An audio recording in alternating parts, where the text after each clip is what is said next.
Good afternoon, everyone. Thanks so much for inviting me to speak today. I've learned a lot listening to folks last night and during today's part of the conference.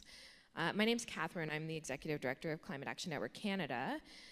Prior to taking on my role at Climate Action Network Canada, I ran the climate and energy programs at Ecology Action Centre based in Halifax, Nova Scotia. And so today I'm going to speak a little bit about my experiences both in that role and also in the role of heading up a network of 112 member organizations across the country who care about climate change. So I first want to reflect a little bit on something that we heard a lot last night, and that's been brought up again today, and that is what, do we need a long-term energy vision? Are a lot of the tensions that we see around energy decision-making in Canada related to the fact that we lack that long-term vision.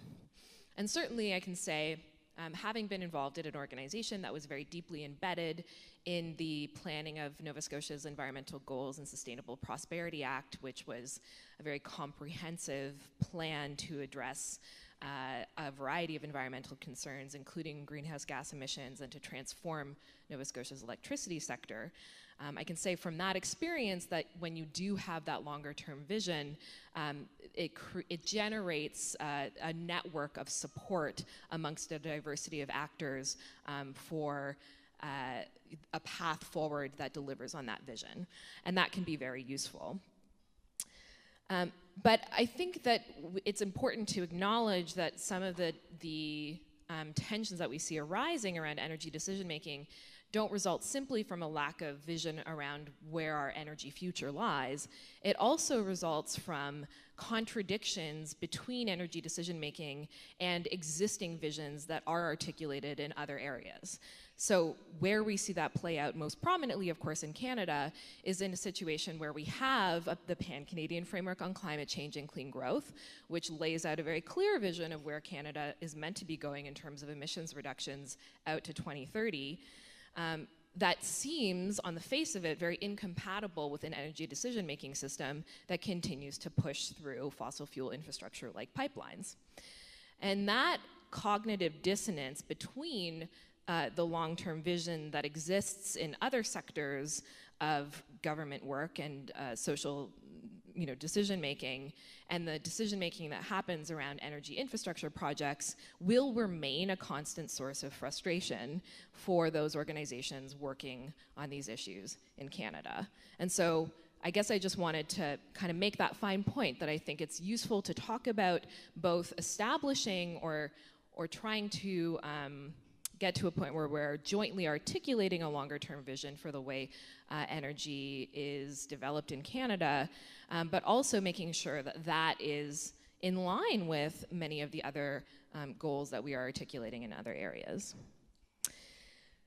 So from the work that I've done over the last decade, I would say that there are 4 weaknesses that emerge in the kind of habituated ways in which energy decision-making happens in Canada. The first is around the calculation of net benefit. So we do have a system that calculates net benefit, but purely on economic terms. And when we're only thinking about net benefit economically and we're failing to consider the ways in which a project may pose net benefit or net risk from the perspective of sustainability or from climate action or from other social concerns, then we're missing a really big part of the picture. And I think that, an example of that I can think of recently is in terms of the Site C dam in British Columbia, which received a fairly significant amount of community pushback because the only ways in which net benefit of that project was being articulated was in terms of the economic returns to British Columbia and the ways in which businesses in other parts of Western Canada may benefit from that going through. Whereas, the concerns over the huge impact to the local ecology and whether that was really worth the benefit were not addressed adequately. The second weakness that I've really seen is the inability of our system to talk about cumulative impacts. So we are really stuck in this project by project paradigm where we say, okay, we're gonna assess the relative value / impacts of this one project, and we're not going to think about it in terms of the relative benefits and impacts of a variety of other projects that are playing out in the same region at the same time. And that, I think, really gets to this kind of tension that Mike was highlighting in your opening remarks between the local concern and how that all adds up at the national level. And then, of course, number 3 is the availability of credible information and the access that stakeholders have to that credible information, their confidence in the credibility, and their ability to actually participate in whatever process has been established to inform decision-making around large energy infrastructure projects. And I think we've heard a lot about opportunities for improvement in the provision of that kind of credible information. And interestingly enough, we've very recently gone through a process of thinking about the modernization of the National Energy Board. Many recommendations into that process recommended that we actually create something like the US Energy Information Agency, which could be a source of kind of independent, credible analysis on energy systems.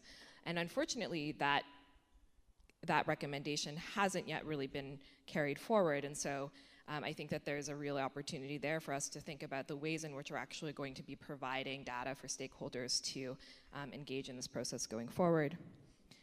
And then finally, it's not just enough to have credible information and access to the process, but you have to actually feel like you can change the project by engaging in the process.